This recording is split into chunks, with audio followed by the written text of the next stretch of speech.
चलो आप शुरू करें।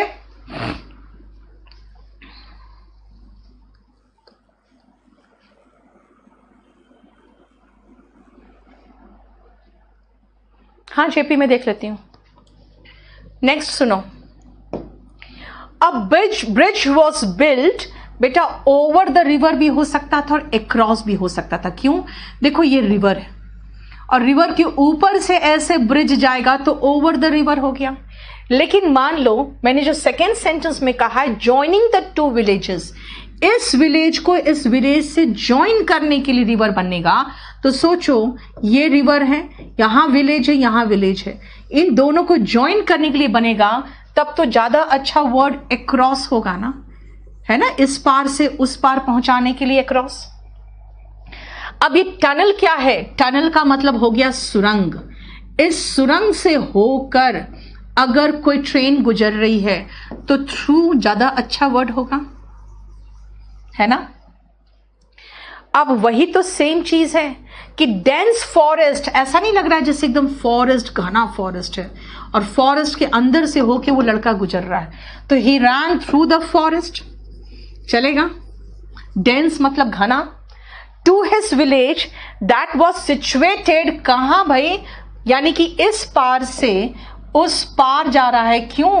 क्योंकि that was situated across the forest हो सकता है ना, नियर द फॉरेस्ट हो सकता था, के बगल में, तो बिसाइड द फॉरेस्ट हो सकता था, है ना।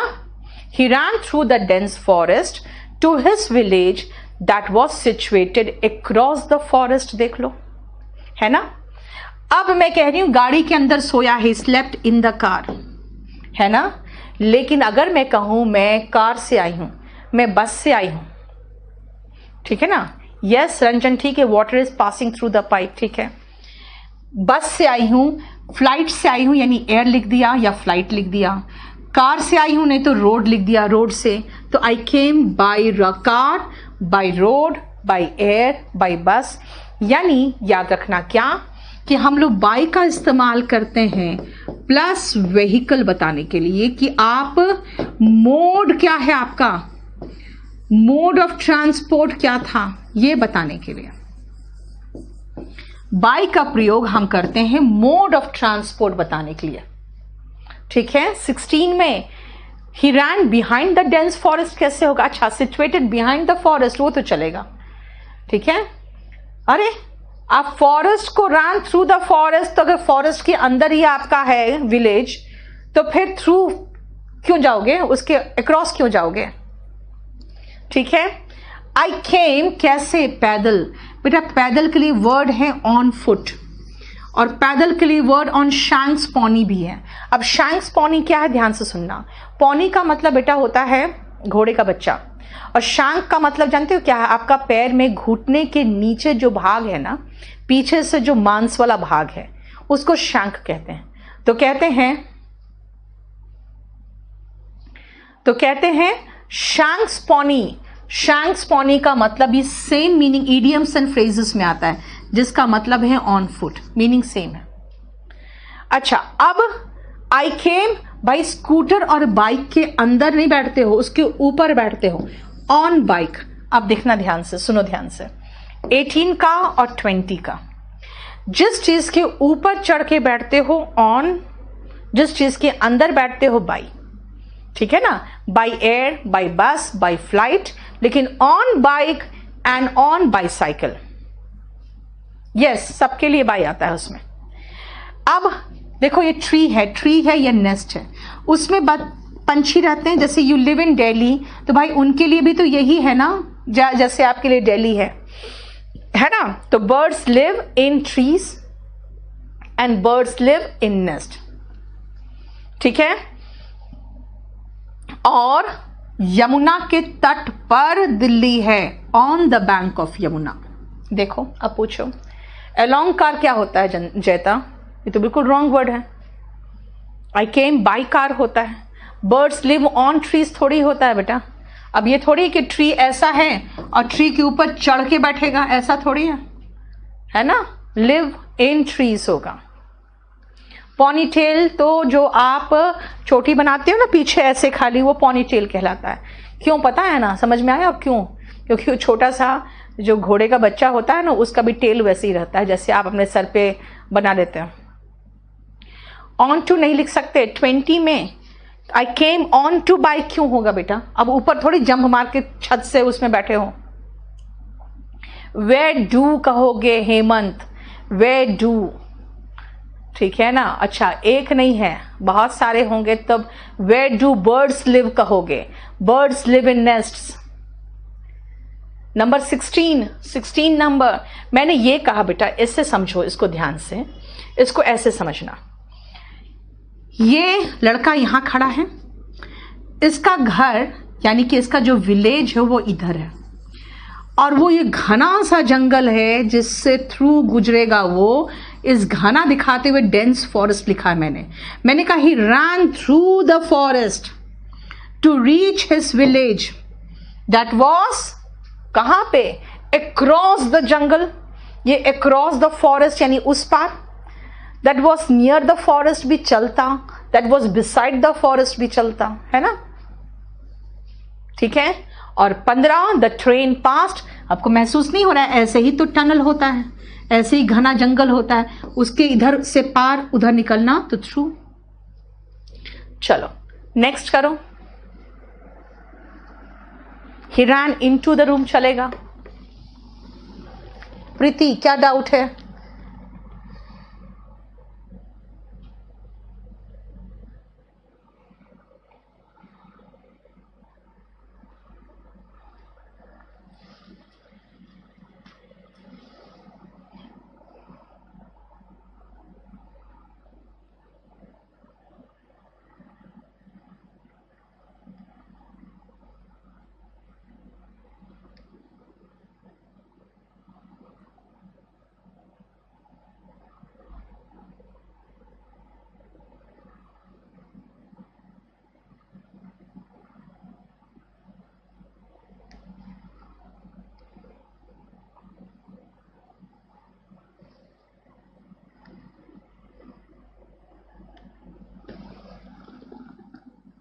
बोर्ड के साथ ऑन नहीं आता है बेटा, मैं अभी बता रही हूं, रुको।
चलो शुरू करें।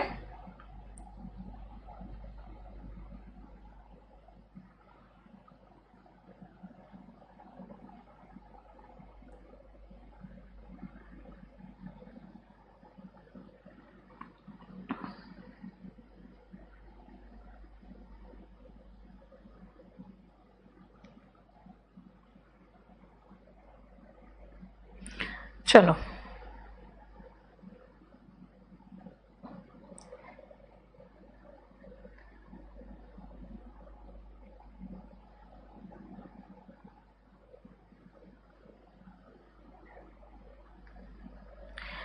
आ जाओ। द रिवर्स आर फ्लोइंग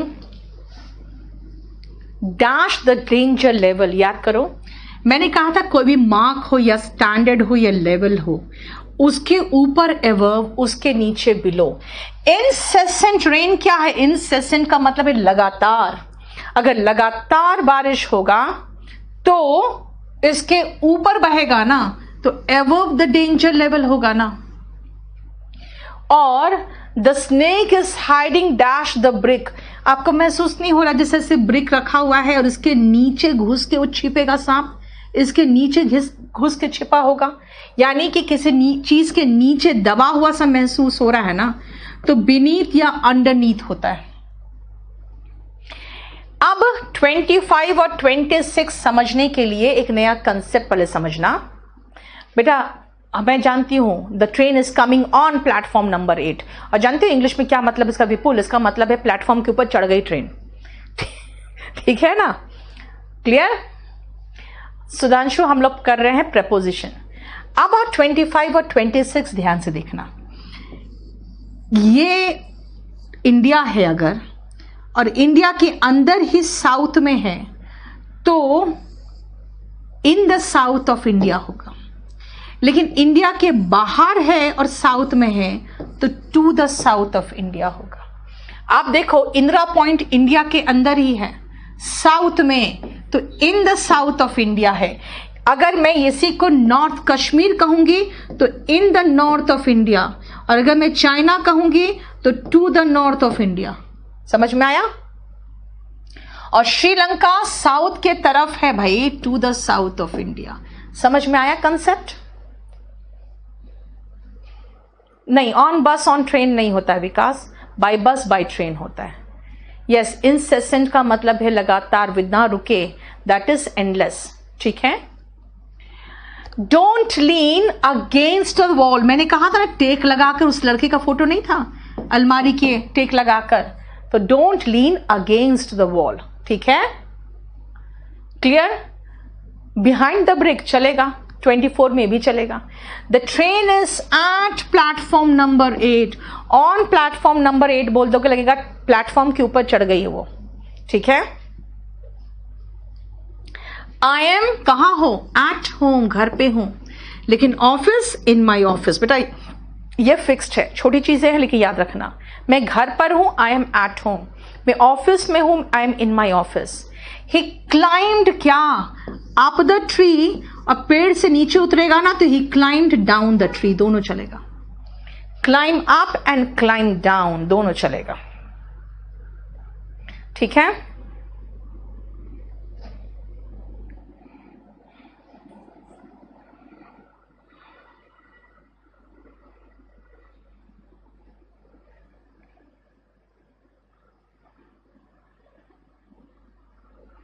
एक सेकेंड बेटा।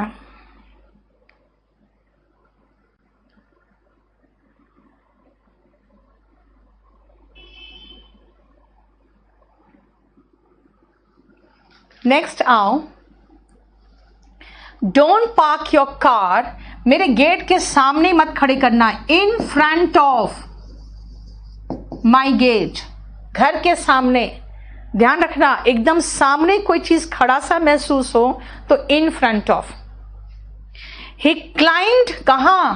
भाई पेड़ पे चढ़ा, लेकिन पेड़ के इस ब्रांच तक, इस ब्रांच तक, up to that branch of the tree. लेकिन पुलिस ने उसे कोर्ट के सामने पेश किया, produced him before the court. The police produced him before the court. नहीं आशीष, कुछ लोग कहते हैं मैम क्लाइम का मीनिंग तो चढ़ना होता है। बेटा क्लाइम का मीनिंग चढ़ना नहीं होता है। चढ़ना वर्ड इसलिए हिंदी में दिया है क्योंकि उसका कोई हिंदी में वर्ड ही नहीं है। क्लाइम का मतलब ये होता है, पहाड़ पे चढ़ रहे हो, he is climbing up the mountain. पहाड़ से नीचे उतर रहे हो, I am climbing down the mountain. समझ में आया? अब क्लाइम जब भी मैं बोलूं तो आपको ऐसे महसूस होना चाहिए और ऐसे महसूस होना चाहिए। समझ में आ गया? कुलदीप आपके लिए भी देख लो। क्लियर यहां तक? चलिए नेक्स्ट पेज में आइए। 26 नंबर फिर से क्या हुआ यार? 26 में ऐसा क्या था? श्रीलंका मैंने बताया अंदर है तो इन, श्रीलंका बाहर है तो टू, चाइना बाहर है तो टू, कश्मीर अंदर है इंडिया के तो इन। अंदर यानी क्या कहा मैंने? भारत में साउथ के तरफ है, अब भारत के साउथ के तरफ है। ठीक है, ये है। क्लियर? और बेटा ये तो अभी शुरू हुआ है, अब इतना हड़बड़ किस बात का?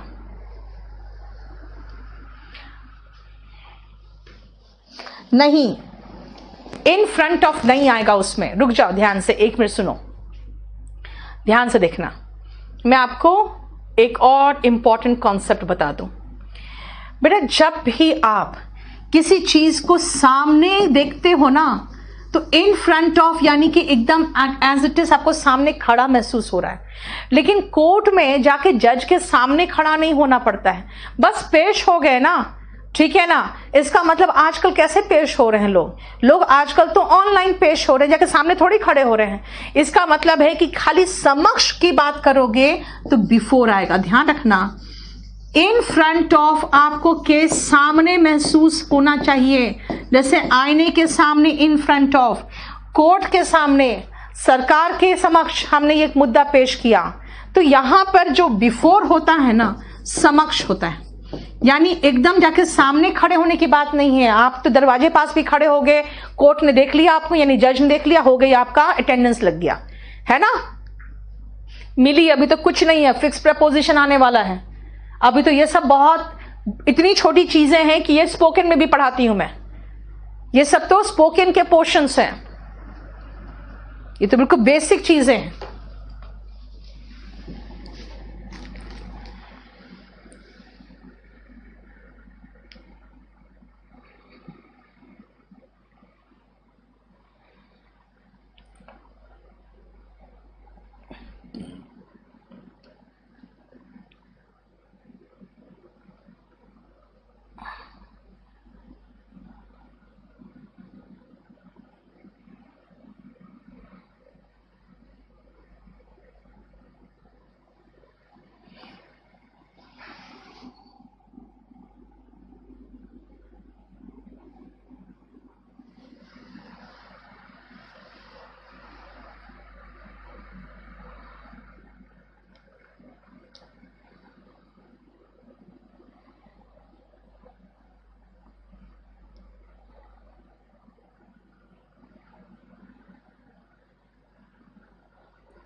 हो गया, चलो देखो ध्यान से। अब द प्रोटेस्टर्स असेंबल्ड, असेंबल मतलब होता है इकट्ठा होना, assemble and march dash the railway station. भाई march dash the railway station towards the railway station हो जाएगा, या टू द रेलवे स्टेशन भी हो सकता था, है ना।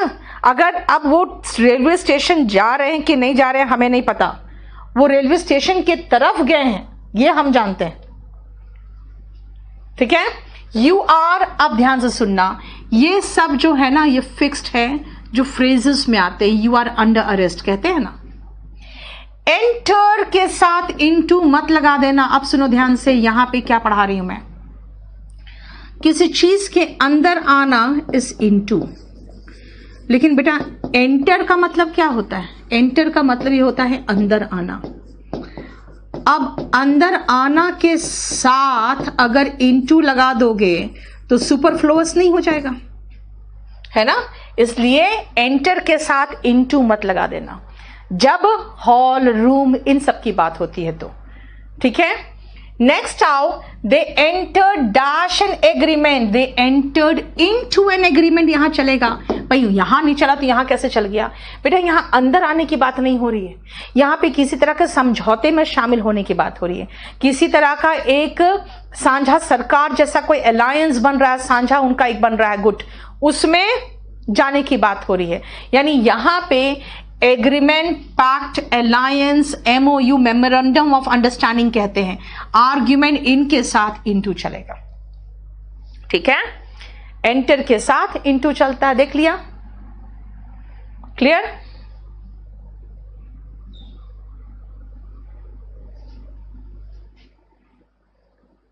नेक्स्ट आओ, एंटर के साथ इनटू नहीं चला है तो एंट्री के साथ भी नहीं होना चाहिए बेटा। मैं आपको हमेशा समझाती हूं, प्रेपोजिशन में एक चीज गांठ बांध के रख लो, क्या कि आपका जो वर्ब है ना और नाउन है, इस पार्ट ऑफ स्पीच पे भी डिपेंड करता है कि प्रेपोजिशन क्या आएगा, ठीक है ना।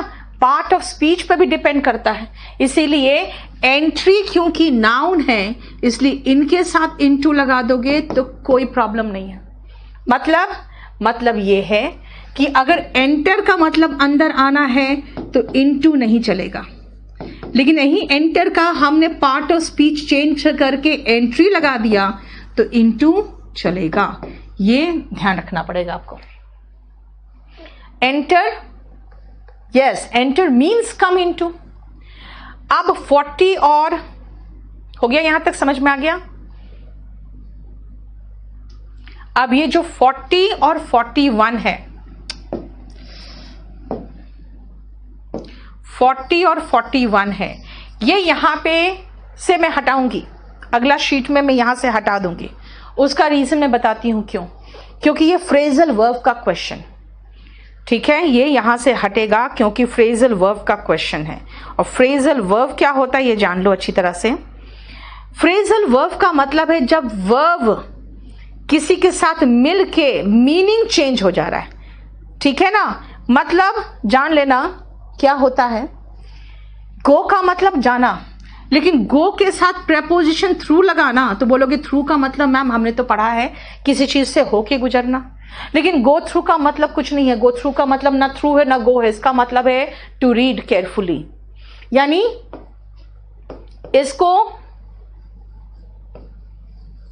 शादी के बाद की आपकी हालत होती है, ना आप वो रहते हो ना आपकी वाइफ वो रहती है, दोनों मिलके बिल्कुल डिफरेंट हो जाते हो, है ना।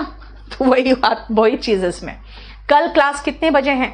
कल क्लास बेटा आप लोगों का टेस्ट पेपर डिस्कशन 7 बजे, ठीक है। उसी की तरह सी का मतलब देखना, लेकिन सी थ्रू का मतलब होता है भांप जाना या समझ जाना। सी थ्रू का मतलब होता है भांप जाना या समझ जाना। सी थ्रू का मतलब टू अंडरस्टैंड। इसको मैं यहां से हटा दूंगी क्योंकि इस समय तक जानते हो क्या था, नहीं करने की जरूरत है विजय आपको, इसको नोट डाउन।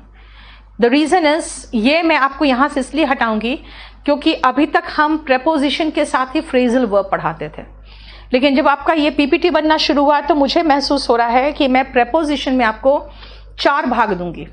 एक तो ये बेसिक कंसेप्ट ऑफ प्रेपोजिशन हो गया, दूसरा आपको फिक्स प्रेपोजिशन दूंगी, ठीक है, तीसरा आपको फ्रेजल वर्ब अलग कर दूंगी, और चौथा आपको इडियम्स एंड फ्रेजेस में प्रेपोजिशन अलग कर दूंगी। चारों अलग अलग हो जाएगा। 39 मैंने कहा बेटा एंट्री हो गया। एंट्री का मतलब नाउन फॉर्म है, इसके साथ इनटू आएगा। अब बोलोगे मैम क्यों आएगा, तो मैं नहीं बता सकती हूं, कैसे बताऊं आपको। द रीजन इज, मैंने कहा एंटर के साथ इनटू इसलिए नहीं आएगा क्योंकि एंटर का मतलब ही अंदर आना हुआ, तो कहोगे एंट्री का मतलब ही तो वही हुआ। बेटा एंट्री का मतलब प्रवेश होता है, ठीक है ना, clear. What is the time, अब ये भी फिक्स प्रेपोजिशन वाला केस है। बाय योर वॉच, ठीक है।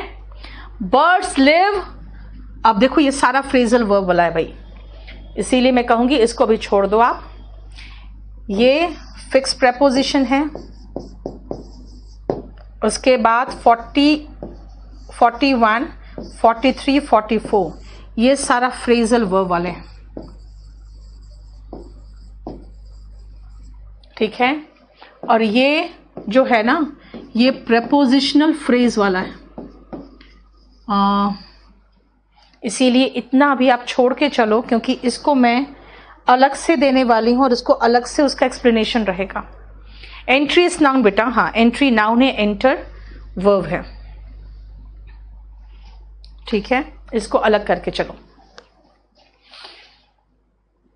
43, 44 मैं छोड़ के चल रही हूं। चलो आगे चलो।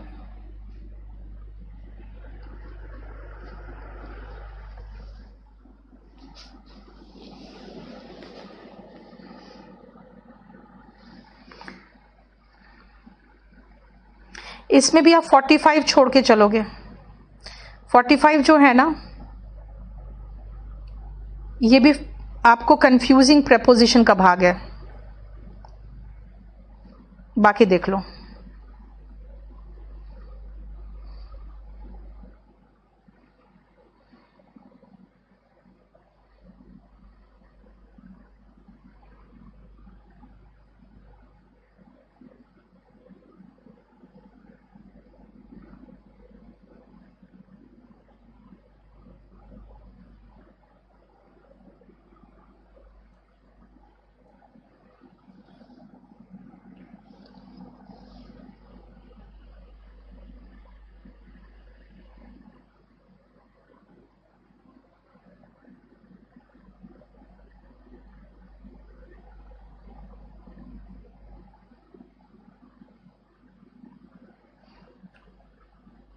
चलो शुरू करें।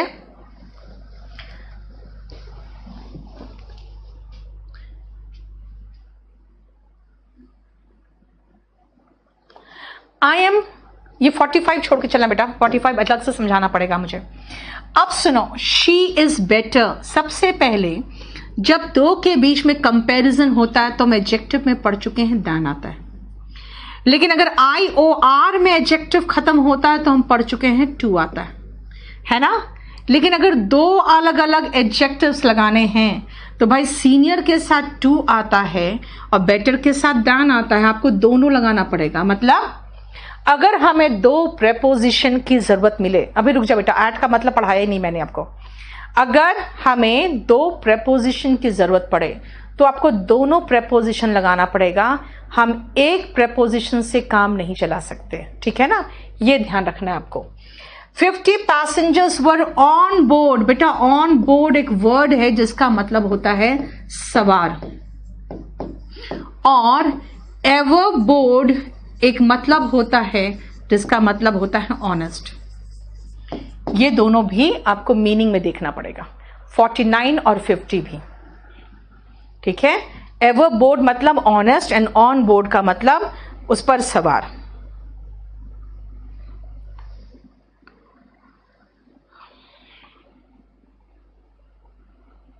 क्लियर? चलो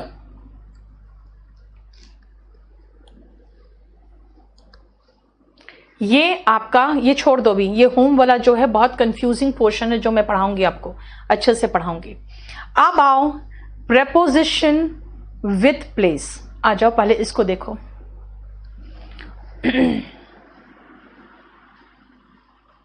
बेटा ऑन बोर्ड का मतलब क्या होता है? ऑन बोर्ड का मतलब सवार होता है, वर्ब के रूप में यूज नहीं हुआ है। ही बोर्डेड द बस नहीं है, ठीक है, बोर्डेड ऑन द बस नहीं है।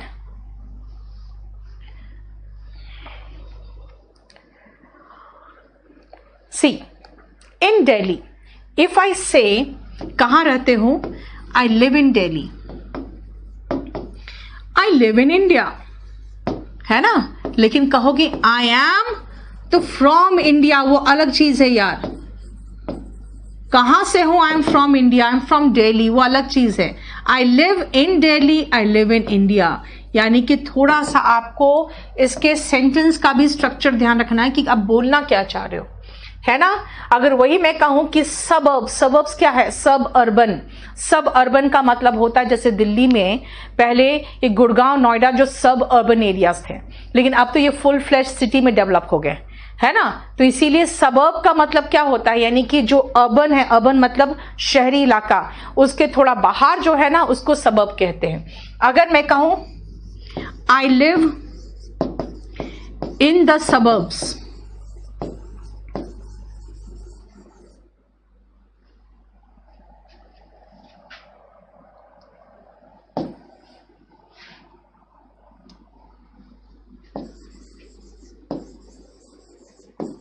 ठीक है। Then in the desert, snakes are found in the desert.